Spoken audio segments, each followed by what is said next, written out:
when we are dating, we are oftentimes constantly thinking about what the other person is thinking of us rather than what we actually think about them. Welcome back, everyone, to our next episode with Heal Your Roots podcast. I am your co-host, Daniela Galdi, and I am the founder of Vivesta Agency, producer with Heal Your Roots Wellness for this podcast, as well as a health and wellness professional. Hi, everybody. I'm Kira Yakubov, lead therapist and founder of Heal Your Roots Wellness. Every episode, we'll be talking to a mental health professional and getting to know them a little bit more as human beings and what they do in the field. And today we have Leeor Gal here with us as our guest. Leeor is a licensed marriage and family therapist and the owner of The Therapy Gal, a group practice located in Pennsylvania. She enjoys creating relatable therapy-related videos on both TikTok and Instagram and works towards destigmatizing mental health. She also published a journal called Empower Your Mind, which is a 12-week prompted journal that we will definitely be talking about today. And she shares with us that her mission is to prove that therapy can be fun along with being serious and challenging. And therapy can be for anyone that wants an objective perspective and is looking to grow. So welcome, Leeor. It's so great to have you. I'm so happy to be here. Thank you for having me. Oh my gosh, of course. Okay, so we're just going to dive right in. And so that was a beautiful bio, and I can't wait to hear more on everything that you do. I know a little bit later we'll get into also some dating talk as well. But if you could just tell us a little bit more about yourself so that our listeners can really get to know you. Yeah, absolutely. So, hi everyone. I'm Leeor. I'm a licensed marriage and family therapist. I am currently living locally in Philadelphia. Hoping to make a move to New Jersey soon, but as we all know, the housing market is crazy. But I opened up my own practice back in June, and I have an employee, and it's growing slowly, but it's growing because I've noticed such a need for therapy. And I absolutely love this field. I'm so happy to be in it, and I'm just happy to be here on this podcast. Oh, thanks, Leeor. And congratulations on you opening your practice and expanding. I know that's a very big deal and not an easy thing to do. So congrats on that. That's huge. Thank you. Thank you. And I was very lucky to have Kira by my side throughout the whole process. And I'm sure we will talk about how you and I met, which is like the most crazy experience ever, the connections that we had. But it's so important to have connections and support when taking a big leap like that. Absolutely. So we'll definitely get into that a little bit later. But I do always love to start off and ask our guests, what got you into the field? Like, is this something you've always wanted to do, or did you transition into therapy? Kind of share with us a little bit of your backstory. You know, I love this question every single time somebody asks me this because it was completely unconventional how I got into this field. Meaning, when I say it fell in my lap, it literally fell in my lap.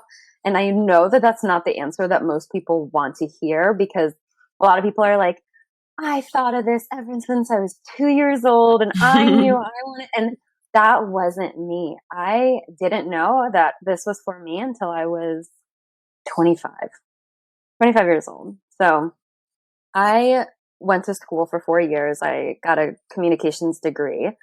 I worked for a little bit and realized this sucks. Like, this is not for me. Not that it sucks for everybody else, but for me, I realized that I wasn't good at it. I didn't find joy in it. So I quit my job. I moved back home with my parents. This all happened, by the way, within a day. I was just like, I don't want to do this anymore. And I quit my job. This is not this is not a sign out there for everybody to just do that, because I was young. I had support. I was able to move in with my parents. I didn't have a lot of bills, so I was able to do that. And I went back to school with the idea of becoming an occupational therapist. And I took bioanatomy, stat, like I did all of those classes that I could have never taken in undergrad, that's for sure. And I loved it. I took more psychology classes as well because that's one of the prerequisites for our OT. And I applied and I applied and I applied, and it was really, really hard to get in, to the point where I was like, I don't even know if I really want to do this. So one day I was like, oh, this is a cool program. And it was Jefferson's marriage and family therapy program. And they reached out to me. I reached out back to them. I interviewed and I got in. And that is how I became a therapist. And every time I tell the story, everyone's like, what? You just decided one day? And I was like, yeah. And it was the best decision I've ever made in my entire life. That's amazing. Well, they say the things that are meant for us do not that the process is always easy, but it comes to us easily. And it just seems right. And you recognize it, and there's no questioning usually behind it. It's just like, yeah, this is what it is. So I love hearing that. That was what it seems like it felt like for you, along with the process of, wait, am I going to go here? What program can I get into? What's going to be the best? So what was your experience like at Jefferson and then following graduation? Yeah, I think one small thing that I want to say is it wasn't that I just all of a sudden, like, I've never thought of this before, and then I became a therapist. I always knew I wanted to help people, but I never thought that I could sit in front of someone and hear them talk about really hard, difficult things, because I would feel so upset about it. And so I always put being a therapist to the side because I was like, I can't do that. I'm not emotionally equipped to do that. Who am I to help somebody with that? And so when I started doing it, it was such an amazing experience to say, like, I don't need to be perfect in order to be able to do this. I just need to know what I'm doing. I need to obviously get the training for it. And I did love my program at Jefferson. We had amazing practicum. We worked with women in shelters.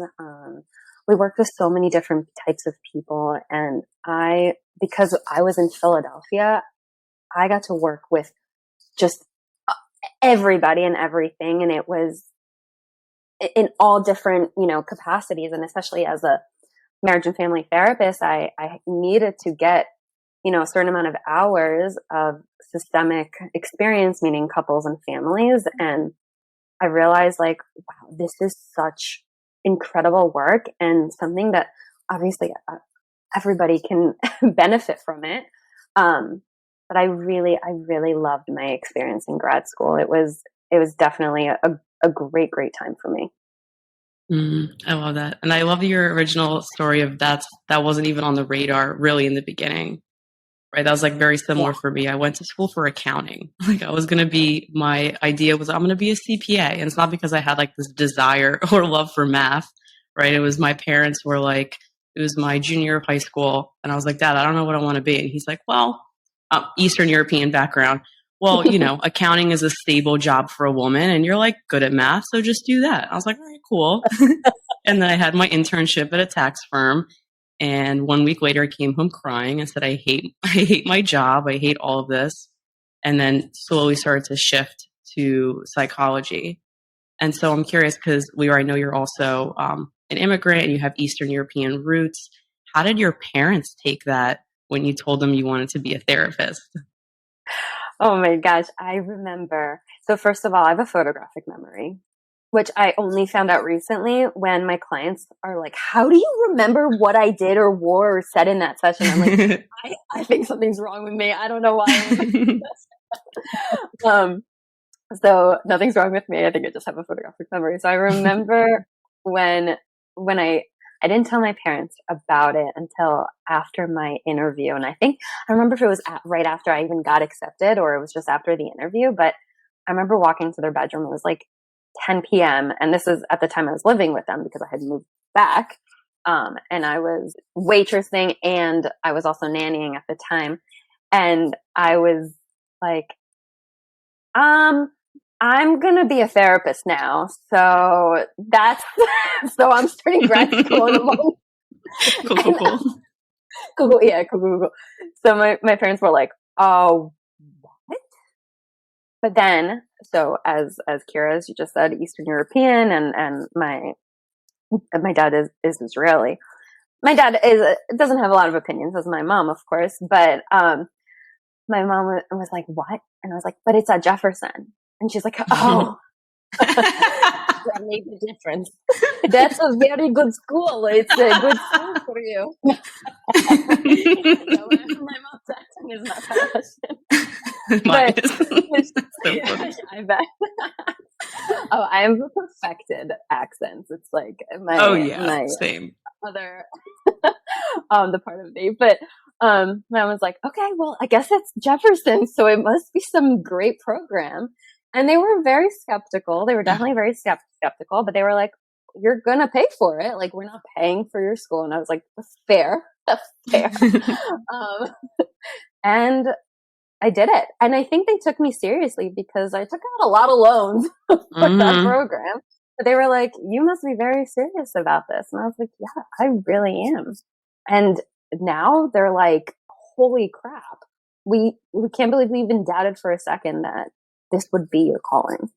Wow. Do you see it kind of opening their world too in terms of mental health and seeking professional help? Yes and no. I think there's still foreign like that mixed review. Yep. Yeah. But they're very, very supportive of me and what I do. I think a lot of the times my parents are more impressed by my social media presence than anything. And like, if I do like a brand deal or something, they're like, our daughter is so incredible because they paid her to do video and it's amazing. And I'm like, okay, but what about my mask? What about other people on a daily basis? No, you run business. This is good. yeah, exactly. So, but they obviously, all jokes aside, they are very proud and they're so happy that I've just settled down with something that fits me, and they're not worried about it. I can definitely see your passion coming through, and I love that you. So Kira mentioned a little bit about her accent as well. You both have that you can connect on because Kira's also very good at that. But how else did you two connect? How did you become friends? Wow. So Kira, oh my gosh, this is the best story. So funny. So how I mentioned I nannied, the mom that I nannied for was amazing. She was the sweetest person in the world. And she knew I was, starting off as a therapist. And I eventually wanted to go into private practice, but I didn't know who to talk to. And she was like, well, I have this one friend who knows someone that like, maybe you can ask her for coffee and you guys can meet up. And Kira, is it okay if I finish the story? I love telling. Yeah, go ahead. Yeah. I'll tell you my take on it. It was funny. I know. Yeah. I wonder what your take is. So I reached out to Kira and she was so sweet, so amazing. We met up at Starbucks and we're talking, we're like really getting along and connecting and yada, yada. And I remember like, oh my God, let me add you on Facebook. And I go on Facebook and I was like, wait, we have this mutual friend.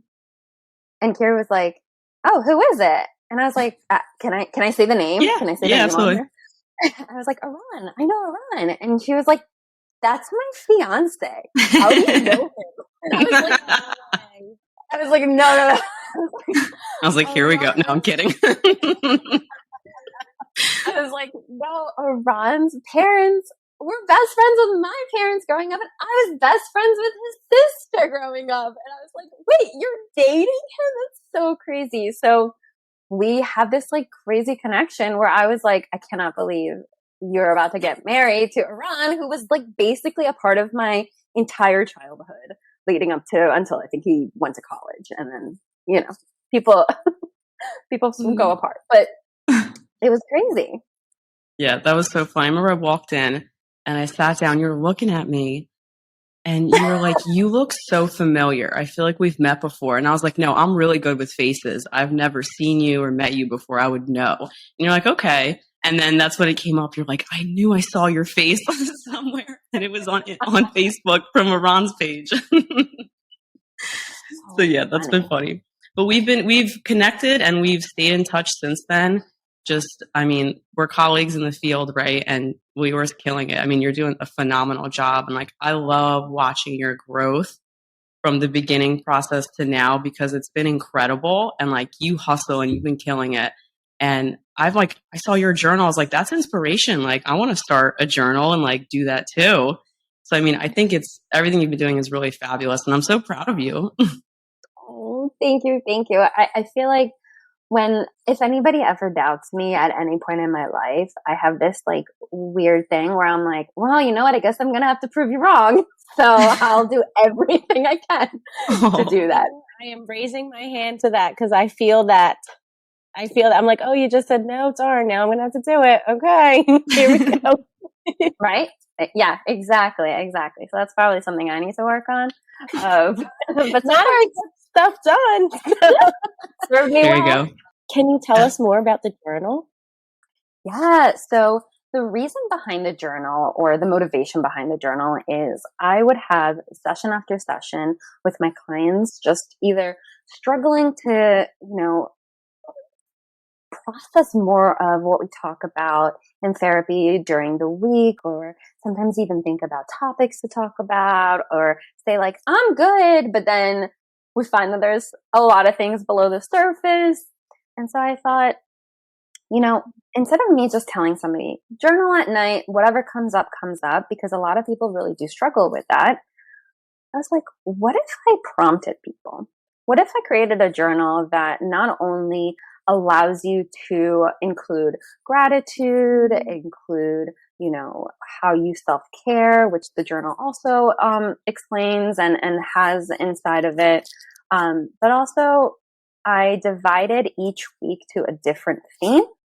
And then within each week, every day of the week, there's a different journal prompt that you get to answer and sort of process and think about what it means to you. And it was all thanks to my clients that I was like, there's clearly a need for it, and people can do this and just sort of have it nearby or have it on their nightstand and check in with it. And yeah, that's sort of what prompted it. That's awesome. I love that. And even thinking about journaling, right? I'm sure you obviously now tell your clients and have before about journaling. And I tell my clients all the time how powerful journaling is. And I think the toughest part of starting from here, all my clients is I don't know what to write about, or I don't even know where to start, or how do I know how to reflect deeper, right? Like, how do I know how to prompt myself to process even further to get to some of those root causes, or just like bring that awareness about what's going on for you? So I love that you use the practical work that you're in, found a need, and was like, oh, let me help people address this. That's awesome. Yeah. Thank you. Yeah, it's been good too. My clients got it and they've enjoyed it 12 weeks and that's it. I love that. I applaud you for that too, because you really put a lot of thought behind it and intention. And I love the parts about just taking people into like a deeper self-awareness with that reflection that they can do with that. So that's amazing. And we'll make sure for anyone listening, we'll make sure we have the link in the show notes as well, so they can check it out too. But let's keep going with this. I mean, Kira, I feel like you two, colleagues, friends, but like any dying questions that you really want to ask Leeor? Well, I know that, your training's marriage and family therapy, but who do you enjoy working with the best, or what do you feel like your specialty or niche is that you are just like, these are my people, like these are my aligned clients, this is what I want to focus on? Yeah, I'm really glad you're asking me this question, because a lot of times people think that marriage and family therapists only work with couples and families, and that's really, really not the case. I think most of my client load is actually individuals. The thing that sets us apart, and I'll go into my niche, but I think that MFTs have this unique perspective that is more systemic, as viewing the individual more as a part of their system rather than just the individual. And so whenever I'm working with somebody, I definitely take that lens of, well, what made you who you are today? What has molded you? What has kept you grounded or made you feel about life, And so I would say my connection with like couples work and individual work is I really, really enjoy working with individuals around attachments, around dating, just as them as the individual in the relationship. I always invite their partner in if I'm working with an individual and they're having relationship issues. So I have that training to be able to do that. And I really, really enjoy that. I enjoy transitions, like from college to being a young adult in the workforce, especially because I knew I had such a hard time with it and I switched around and stuff. So I really love, working with teenagers, young adults, and dating transitions. And do you have a favorite like approach or method or philosophy behind this? Yeah. So I think that with each client, there's going to be a different approach. So if I approach somebody with an emotion focused philosophy, which is more emotionally based, I know that, they vibe with that, meaning they might struggle with emotions. They might need more of that feelings wheel. If anybody's curious what that is, just Google it. It's really great. I love doing that. But if somebody is like, I know how I'm feeling, like you don't have to explain primary and secondary emotions to me. I know. I read about it. I know. Okay. We might need to go, a little bit different of a route. So it's usually very different in terms of the clients that I'm working with. But what I always bring to the table is relatability, meaning I'm not judgmental. Honestly, I've probably done half of this stuff myself, so I can be. And I like to meet clients where they're at, meaning, am I going to challenge you 100%? 100%, but I'm not going to push you. So that's my philosophy of like, I'm going to challenge you, but I'm not going to push you, because if I push you too hard, you're out of here and then nobody wins. So I like to always check in with my clients, and just kind of, just feel them out, feel their vibe and what really they're coming in for.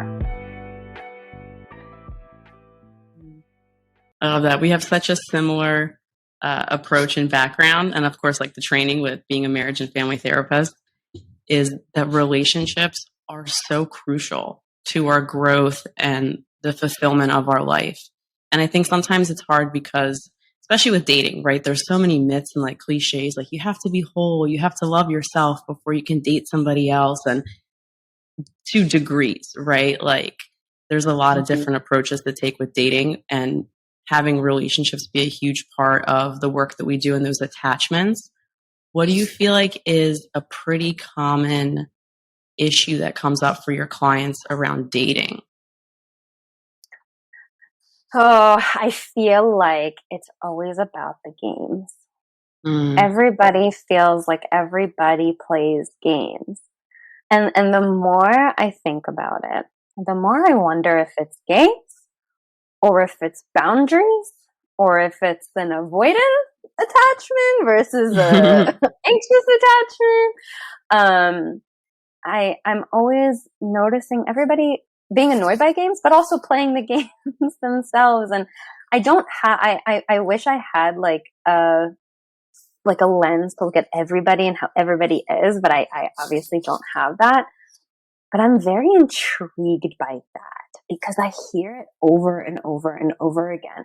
They didn't text me back, or I'm not doing this, or they just ghosted me, or, they reappeared and da-da-da. And I'm like, well, I feel like there's a different reason for each person, but it happens a lot. And I think if I could take a wild clinical guess, I think the dating apps and the availability of finding people I just snapped, but in a snap, and having somebody else there, that might play a part of, well, I don't need to commit because there are so many other fish in the sea.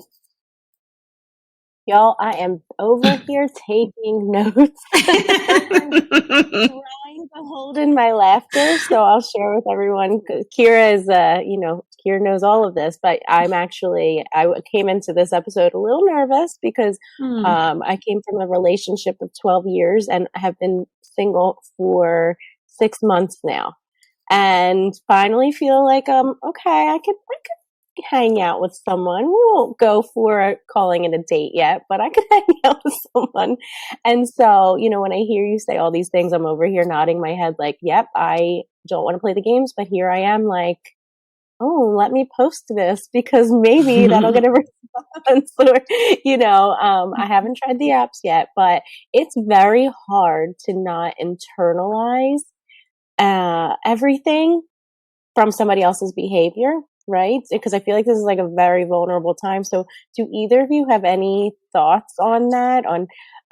Is it even healthy to maybe internalize it? I mean, I'm questioning everything I do and I try to let go and then I find myself doing it again.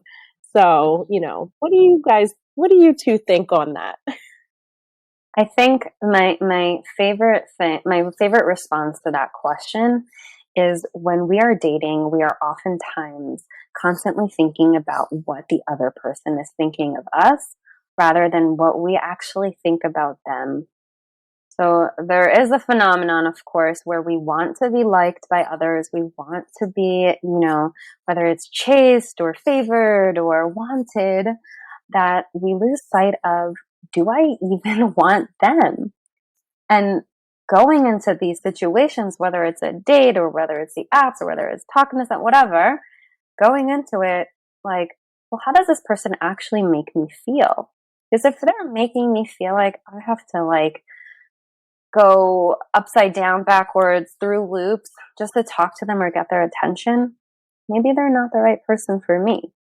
So always checking in with yourself. Yeah, I understand the internalization of it, of course. But if it's a person that constantly makes you second guess yourself or think some sort of way, maybe it's not you, right? And maybe it's not them. It's just not a match. I love that, Leeor. And Danielle, thank you for being vulnerable and sharing that. I think that's a big deal. So I appreciate that. And I think that's going to be helpful for the listeners also to connect and relate. I remember when I was dating, and a piece of advice that I heard from somebody that really helped is I also had a very anxious attachment. I would be in my head like, what are they thinking? What does this text mean? Like interpreting everything down to the T with the final goal of, do they like me? Right? And if they don't, what does that say about me? And this piece of advice I heard is, if you just meet someone, let's say it's a first date, first few dates, and they end things with you and you feel rejected, they didn't really reject all of you. They don't even know you well enough to know anything about you. They just rejected the match. And that's okay. That doesn't mean anything about your worth, your self-esteem, what you can offer. It's just a misalignment. And that's okay. And that means that they're a misalignment for you too. I think a lot of dating is going to be rejection because we only need to find one or two, depending on your relationship structure. But not everyone's going to be a match, and we don't have to have everyone like us. So I don't know if that was helpful advice on that question for you. It was. My sarcastic response in my head was, we don't? Well, that's valid. That's sort of why I think Kira and I both touched on it is, and I mean, Kira, I can't speak for you, of course, but I want to be liked by everyone. But then I remember, if I do that, that means I'm not authentic. Mm-hmm. You can't possibly blend in with everybody in this world. Possible. I love that. Absolutely. Thank you both for sharing those insights. I don't want this to turn into dating 101 for me, but let's turn it into dating 101 for everybody else. What are some things that you like to approach, or some healthy management tools that both of you can share for people in transition, or specifically with any type of relationships? I think Kira sort of spoke to this a little bit before, but the idea that you need to be fully healed in order to be in another relationship, or I always hear these really random timelines of, if you dated for 1 year, then you need to be single for 1 month. If it was 6 years, then it's 6 months. And if it's, and I'm like, who made this up? Because I'd like to meet them and I don't know, talk to them, because to me, you don't need to be fully 100% healed, because that's impossible. So you will be single forever if that is the motto that, you decide to take, because we as human beings heal in the context of others. And so if we're waiting and waiting and waiting, and there's this missing piece for us, maybe that can be accomplished through another's secure attachment, right? Carrie, I know you mentioned an anxious attachment. 100% I relate to that. That's why my partner is securely attached, and he helped me. It wasn't Same. his choice. It wasn't his choice, but we met, we fell in love, and I got to learn what it's like to feel secure and comfortable with him. Was I 100% healed, quote unquote, when I met him? No. Am I still? No. But I know that I feel comfortable and safe and secure in this relationship. And things will still come up, and fights will happen, or arguments, but I know that no matter what, I can always rely on this person. So in terms of dating and starting to date, recognizing, like I said before, how this person makes me feel and what do they bring to me? And yeah, sure, what do I bring to them? But again, we're thinking of ourselves. We need to think of ourselves first of, do I feel comfortable with this person? I totally agree. And I love going into more of that healing part, or feeling ready to be in a relationship, because there will be a lot of work we have to do internally and individually, right? Like there's this duality, like us in relationships and us on our own and independent, and finding a balance between those two is super important in life in general, but especially in romantic relationships. And so we might feel like we're in a good place. Like, like I get where some of my shit's coming from. I've worked on a lot of things. I feel good. I feel ready to date. And then you meet somebody who might be great for you, and that might be a successful relationship down the line. But in the beginning, it's going to trigger all your stuff, and that's okay. And so that's kind of like what you're saying is we heal within relationships too. There's no amount of work you can do prior that's going to prepare you for the work that has to happen within the relationship. And that person is going to be coming in with their own stuff and their own triggers, right? So we meet each other where we're at, and we work through that phase together.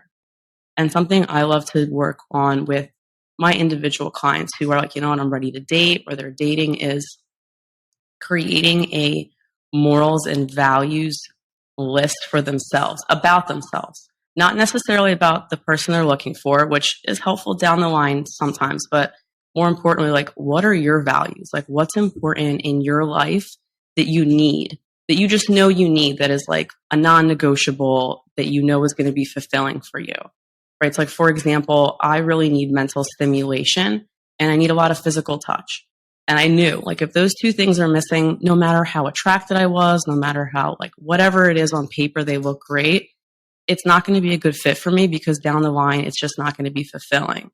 So it's kind of like knowing some of these things about yourself ahead of time, so that when you are dating, it's like, does this match with who I am, and not just like the chemistry in the moment? I think that sort of also speaks to the games, right? Of, am I being a little hard to get and a little cheeky? Or am I completely letting go of all my morals and values in order to match up with that person?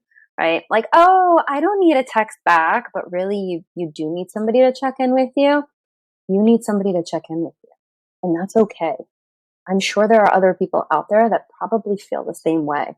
And that goes into, I mean, at least for us, I know, like the anxious attachment, secure attachment, avoidant, right? I think that a very common dynamic that happens is the avoidant, someone who has an avoidant attachment is dating someone who has an anxious attachment, because the beliefs we have about ourselves in relationships, we live out and confirm them subconsciously, right? So, I mean, if we grew up with the narrative that I have to earn love, and I have to really put in a lot of work to feel worthy will attract somebody who is expecting someone else to do a lot of the work in the relationship and be chased.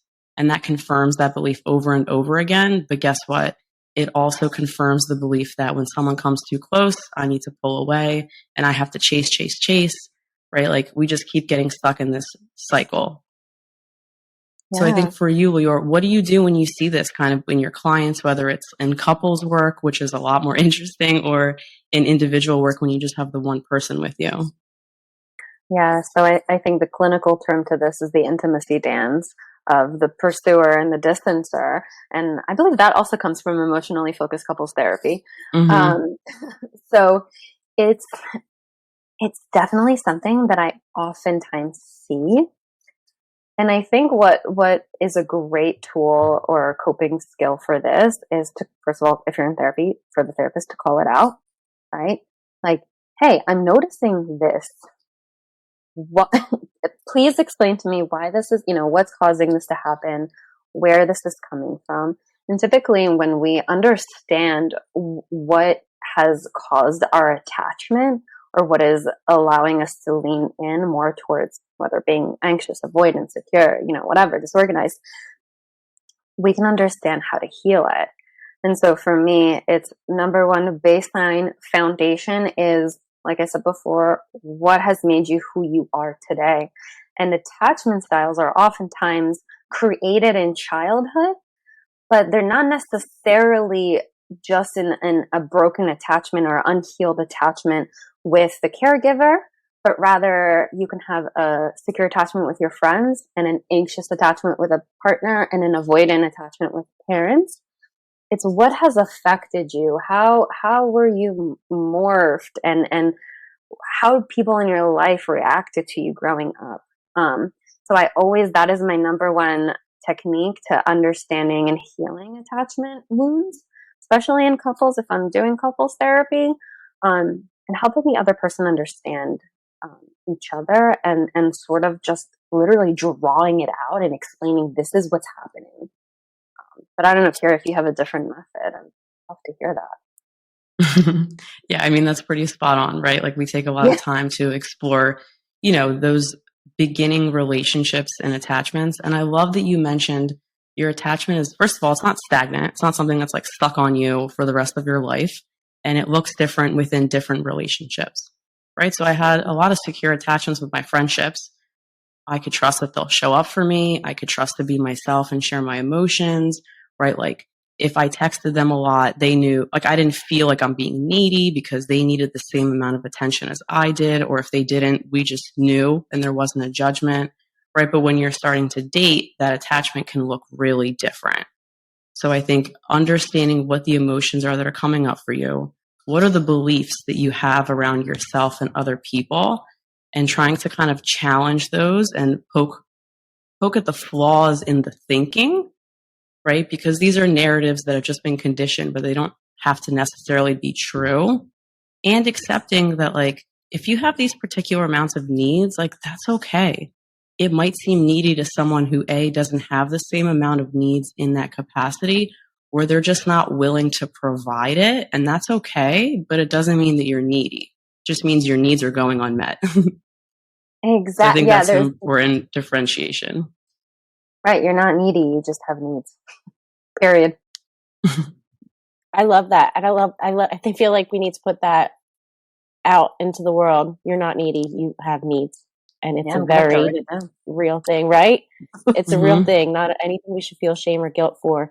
And I really do feel you both did a great job, like through explaining the attachment styles and the inference with using your examples. But just to briefly recap for the listeners, if one of you could share maybe an example, maybe let's use texting since it's so common, right? Brief examples as to, the different styles of attachments you mentioned and what that looks like. So if we're even using the example of texting, right? Let's say you just went on a first date. It went great. Okay. And now the texting, the waiting, all that stuff begins, right? The contact between the people. So I think if you happen to resonate with an anxious attachment style, you're going to be preoccupied, like almost hyper fixated on, Are they going to text me? Should I text them? If I am going to text them, how long should I wait? Is it going to come off too forward? How should I say this? I'm going to text all my friends and ask them what I should say. And then let's say you get a text back or it's been an hour. You might be freaking out like, okay, I said the wrong thing. What are they going to say? Maybe they don't like me. It's really just like this preoccupation. It's really this hyperfixation on the other person and what they're thinking about and how that is going to result in if they care about me or not, right? It's like this external view of what the other person is looking for and needing and feeling versus our own self.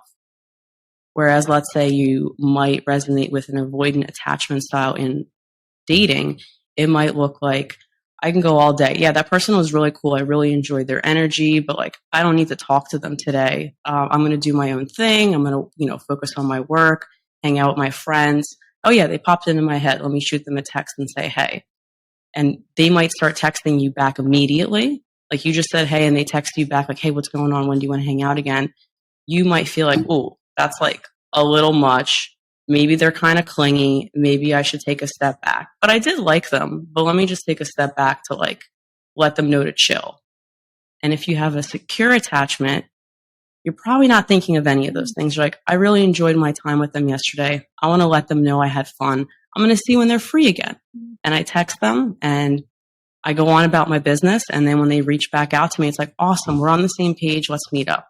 Or they might not be. And like, that kind of sucks. All right. On to the next. So I don't know, Leeor, if you kind of vibe with that or if there's like a different example you have around that.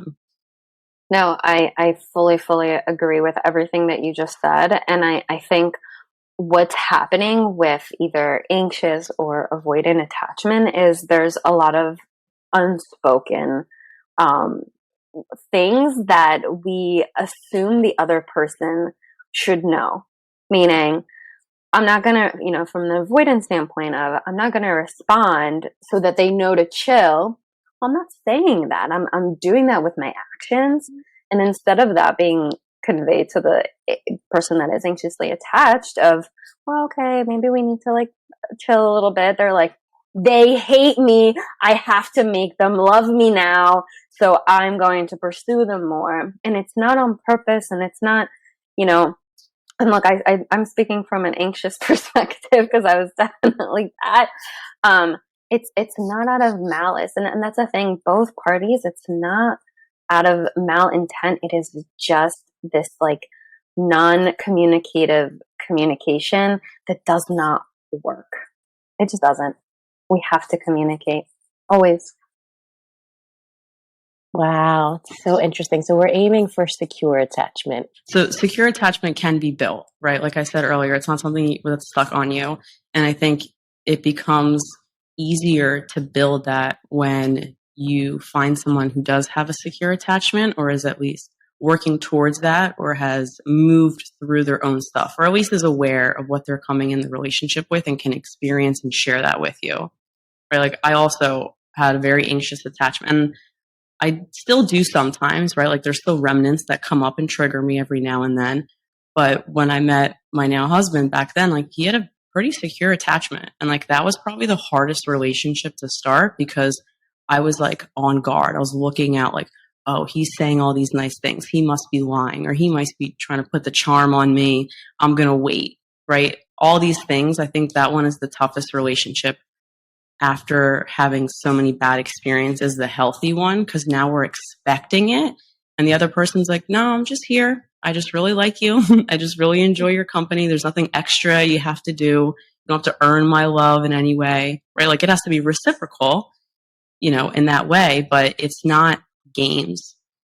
And there's something that he said, I really love this part just because for all those listeners who have trust issues based on their past experiences, is a lot of the times I would meet people on dates and they would try to convey like, I'm trustworthy. To say that, like, oh, you can trust me. We have all these future plans together before they really knew me. And in the beginning, that would be a hook, right? Like, oh my God, they like me because that's what I needed to hear. But then I started to be like, you don't know me well enough to tell me these things. So then I would be a little thrown off. And then when I met Iran, when I expressed some of these trust issues and fears, he said, can you just give me the opportunity to prove it to you? And I was like, I like that answer.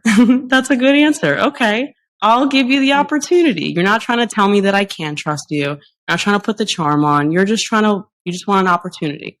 And so I think kind of looking in the lens of how we were saying, like, how do you feel around the person? Like, is it mixed messages or does it feel sincere? And giving it some time to see if the words and actions line up and are congruent to what's going on.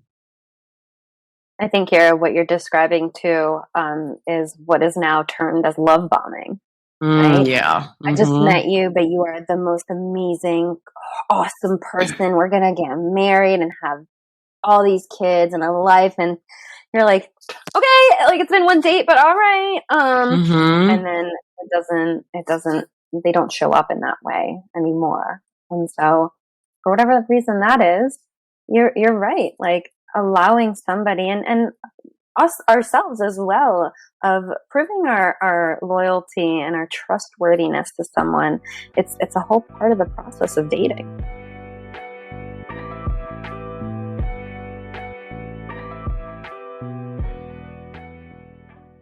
You two have both shared so many valuable points. I keep thinking of so many people. I'm like, I'm going to have to send them this episode because we all need to hear this.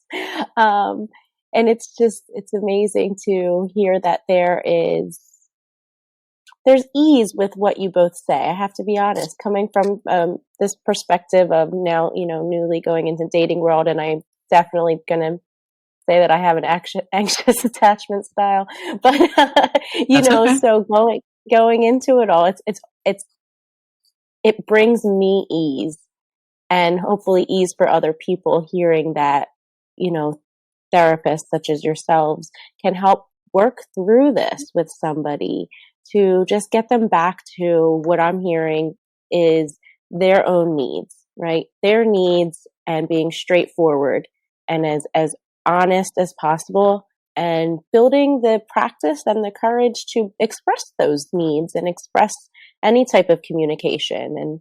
And so, take away all of these other things that I have also flooded Kier with before, what if it's love bombing? Oh my gosh, I have to worry about STDs. Oh my, all of these things, like so many things come up with dating. I really appreciate what you two both focused on with the attachment style, because it does feel like you can work to understand this, to not actually make your mind go on overload with how much goes into now.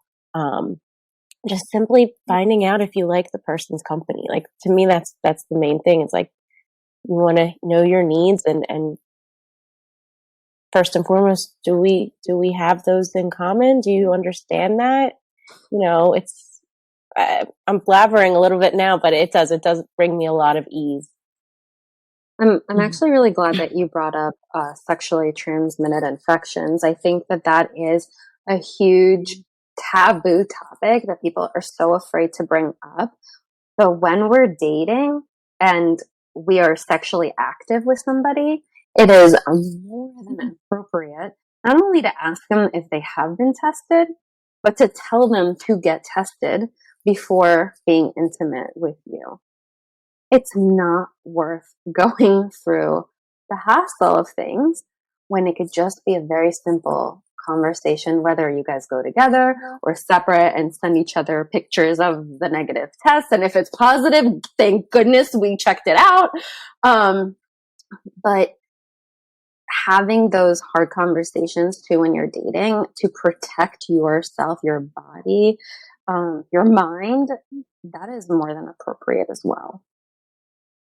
Absolutely. And those are important, very important conversations in the beginning that can be super awkward depending on, your level of comfort, the other person's level of comfort, how you just met, right? All of these different factors can make it feel uncomfortable. And I think it's also an opportunity to see how do each of you respond and react when there's a tough conversation. I think that's a great way as a stress test, almost like, how does this person react to a request or a need that I have to feel comfortable to continue pursuing this, right? That's a huge indicator if they are someone who's emotionally safe or perhaps not at this current time. And I think it's also important to recognize that if someone does have an STI, that doesn't mean they can't be sexually active or they can't be in relationships, right? Like, I think it's important to disclose certain information, but for other people to recognize, like, there's still other ways to go about this. So it's not about, if you do have an STI, that, like, this is done, right? For some people, that might be, a hard line, and that's okay. We all have our boundaries. But for other people, it could be like, okay, like, let me do a little bit of research and like understanding about this. Like, maybe it's not as bad as I think or how I was taught however many years ago in our horrible sex ed in high school or middle school, right? Like, having these conversations about sex is going to be really, really important too. So that's a great feature that I'm glad that you brought up, actually, because it is something that people think about while they're dating. And so, Leeor, I know you also work with couples. How does this show up in the room for you if there is something going on with intimacy, or do you work with couples around intimacy? I do work with couples around intimacy, but if because I was not sexually trained, meaning I did not specialize in sex therapy. Wow, that was a weird way to put it, but all right. We were all sexually trained differently. No. Yes, if you guys are wondering what we learn in school, we are sexually trained. No, I'm not a sex therapist. I headed more towards the family route, but so if it is something that feels out of my scope of expertise, I always refer out. But if it is more of communication around sex or sometimes mismatched intimacy or desire levels, that's something that I think is appropriate and honestly something that a lot of couples go through. I would say probably every single couple I've ever worked with, sex and intimacy has been a topic. No matter what. So how do I work with that? I mean, again, baseline, we start with, can you communicate? And then after that, can you communicate about sex? And then after that, what are your desire levels, right? It's not necessarily a drive of like, when I think of drive, I think of like, I need this. Like, if I don't have this, I'm not going to survive in this world. Like, I have food drive. Like, I need food to survive. I have liquid drive. I need water to survive. But sex drive, I mean, the drive to have sex is going to look differently for everybody because it's not something that we need to sustain to live, or it's not going to sustain us living wise. So I think that is ultimately also some psychoeducation around intimacy and what it means and also what it looks like. Is it just penetrative sex or is it, I like to say all of the bases, right? When we grew up, we learned about first, second, third, home run, right? So what does it look like to you? And especially with people with different sexual orientations and same-sex couples or, relationships, different types of relationships, right? It's going to look differently for everybody. So just understanding that just because your best friend had sex 6 times yesterday doesn't mean that that's the norm. It's just the norm for them. So this has been amazing. We are coming towards the end. A quick question, though, that I want to ask you, Leeor, is what is something that your clients might not know about you that you would love them to know so that they can just, get to know your personality some more, know your interests? I think, because I'm so open on social media, I very rarely leave things out. I mean, of course, if it's going to be damaging to my clients, I don't talk about it 100%, but on social media, I'm very open on my struggles and what I go through. But I think something I've noticed is that people have a very different perspective of who I am versus actually who I am. And it makes me think of, I don't know if you guys are on TikTok or Reels on Instagram, but of that sound that's never know never let them know your next move or something like that. And I feel like that's me of I wear so many different hats, but that's authentically to who I am. I still align with my morals and values, but I I was the kind of kid that like I never got a detention, but I was 100% rebellious. And like I did like not bad things, but I wasn't like sitting at home studying and like such a goody goody. But this perception of like therapists need to be this like perfect, like I know how to act and like I'm so amazing at my self-care. Like, hell no. I just like everybody else make mistakes, react rather than respond. And I think that just, I like to say that to remind everybody that we're all in this together. Like we're, oh my gosh, now I'm thinking of High School Musical. We're all in this together. Because we are. Troy Bolton had a girl. Yeah. Sharpay. They had a great point there because we really are. Nobody is better than anybody else. We're just all trying to figure it all out. So yeah, I feel like that's it about me. Is I'm imperfectly imperfect. I don't know. I think it's beautiful. I have to tell you, when I talk a lot with people about, encouraging them to continue with any type of professional help. And I do find myself at times, I feel a bit bad because I feel therapists, you all do get a lot of pressure put on you. And I find myself, I try to have your back. I felt, like, yeah, okay, well, they might have just been having a bad day. They are human, cut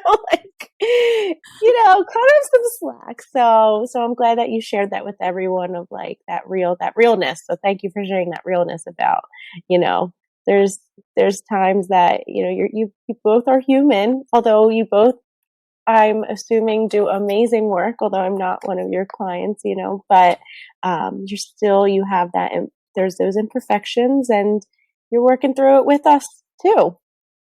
Right. Yeah. Thank you.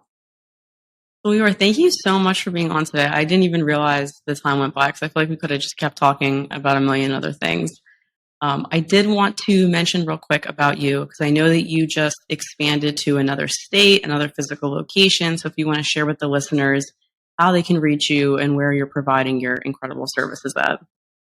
Yeah, absolutely. So we offer therapy in Pennsylvania and New Jersey. We have a physical location in Devon, Pennsylvania, which is on the main line, if anybody is familiar with that. And if you are looking for me, just type in thetherapygal.com. Gal, because my last name's Gal, so that is the thought behind the name. And I'm also on social media, both on TikTok and Instagram as the Therapy Gal. And you can fill out a contact form or give us a call, and we will help match you with the best fit therapist.